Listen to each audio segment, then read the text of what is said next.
Pada video kali ini kita akan membahas tentang analisis transaksi dan juga penggunaan persamaan akuntansi serta debit dan kredit. Selanjutnya kita akan membahas tentang keseimbangan akun.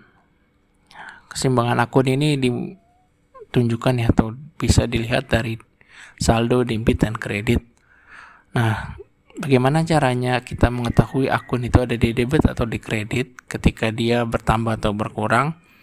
Nah, pada video sebelumnya kita telah membahas tentang saldo normal.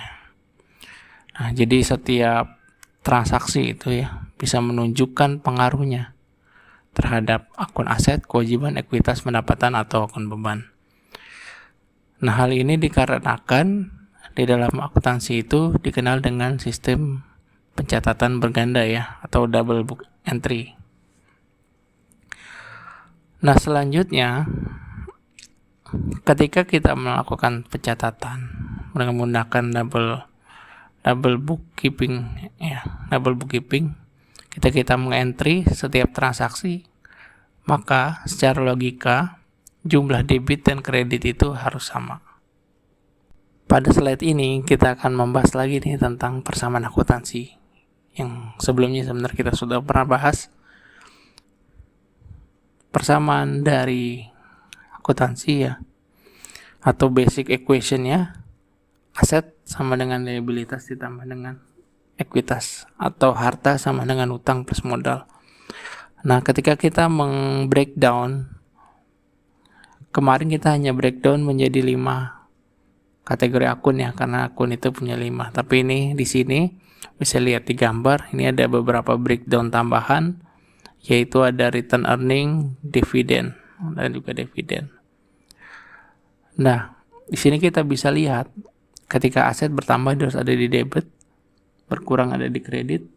Liabilitas itu kalau dia berkurang adanya di debit, kalau bertambah dia adanya di kredit, begitu dan seterusnya.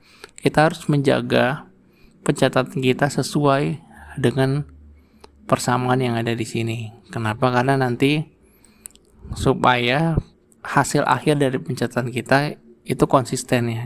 Jadi nanti kelihatan debit dan kreditnya dalam setiap transaksi, dan ketika dijumlahkan akhir dia akan seimbang atau biasa kita sebut dengan balance.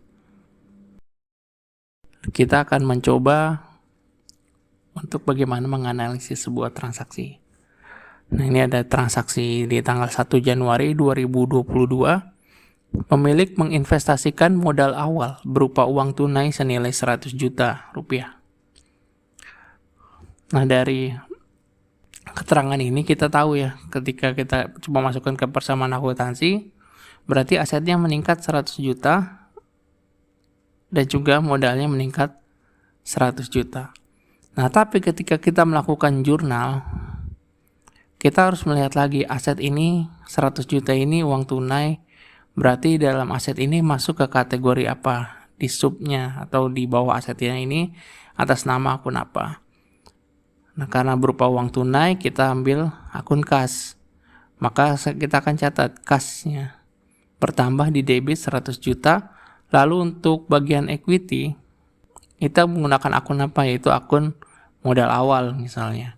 Nah, itu bertambah juga 100 juta, tapi karena dia tadi ya, kalau aset dia bertambah di debit, ya kas bertambah di debit 100 juta.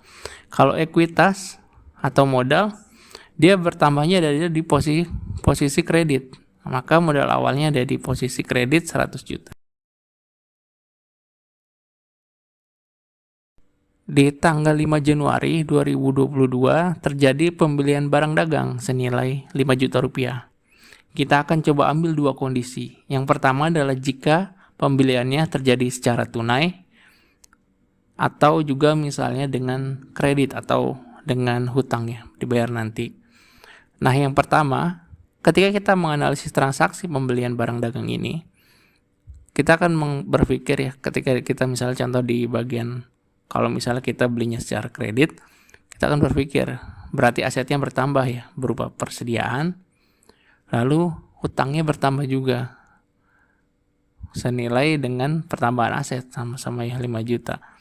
Maka kita akan mengambil analoginya bahwa aset bertambah 5 juta untuk akunnya persediaan, lalu untuk bagian utang dagang bertambah 5 juta. Itu kalau dia kredit. Bagaimana kalau misalnya dia terjadi tunai? Nah, kalau terjadi tunai, kita coba lihat dulu. Kalau terjadi secara tunai, berarti kan ada pertambahan aset ya, berupa pembelian barang 5 juta rupiah. Lalu tapi pembayarannya menggunakan kas, berarti aset juga berkurang. Dari kas berkurang 5 juta rupiah. Nah, kita lihat lagi di persamaannya, berarti aset bertambah 5 juta, tapi aset juga berkurang 5 juta, tapi ini di bagian berbeda ya. Akhirnya kan 0 ya. Nah, jadi di bagian pasifa dia tidak ada perubahan. Berbeda ketika tadi contoh awal pembeliannya berupa kredit ya. Di asetnya bertambah, lalu di liabilitasnya bertambah. Jadi ketika kita lihat persamaan dari akuntansi, itu tidak harus melulu misalnya aktiva itu bertambah terus pasifa juga bertambah misalnya, atau aktiva aset berkurang pasifa berkurang. Tidak perlu harus kiri mempengaruhi yang kanan ya, aktiva mempengaruhi yang kanan. Bisa juga hanya terjadi transfer di antara salah satu sisi. Misalnya kayak ini ya, terjadi pembelian barang dagang tunai, ini hanya pindah aja dari akun aset kas berubah menjadi aset persediaan. Nah, selanjutnya kita lihat di bagian jurnalnya. Ketika kita membeli secara kredit persediaan tadi, maka kita akan mencatat persediaan merupakan aset ya. Jadi ketika dia bertambah, dia ada di debit senilai 5 juta. Lalu lawannya adalah utang ya, karena ini adalah contoh untuk pembelian secara kredit. Utang bertambah 5 juta, adanya di kredit. Lalu ketika kita mencatat yang tunai, kalau kita catat secara tunai, maka persediaan tetap bertambah di debit. Lalu ada aset yang berkurang berupa kas. Ketika berkurang berarti ada di kredit. Ini 5 juta dan 5 juta. Selanjutnya, ini kalau misalnya terjadi pelunasan ya. Tadi kalau dia tunai kan tadi udah selesai ya transaksinya. Bagaimana kalau pembeliannya tadi terjadi kredit?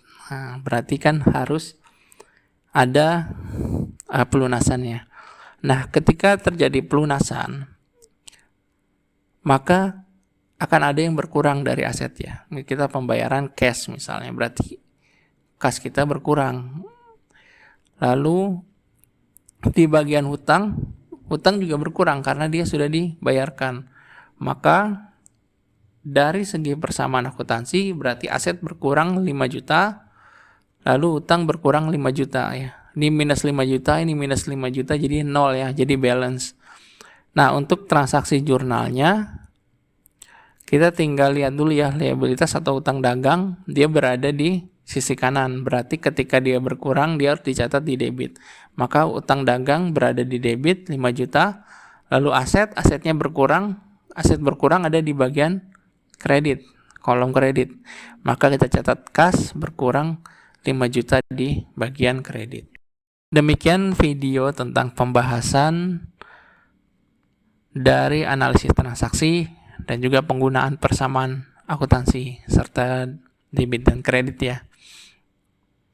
Nah, semoga dalam video kali ini kita bisa belajar hal baru dan juga kita bisa memahami tentang analisis transaksi. Terima kasih, sampai jumpa di video selanjutnya.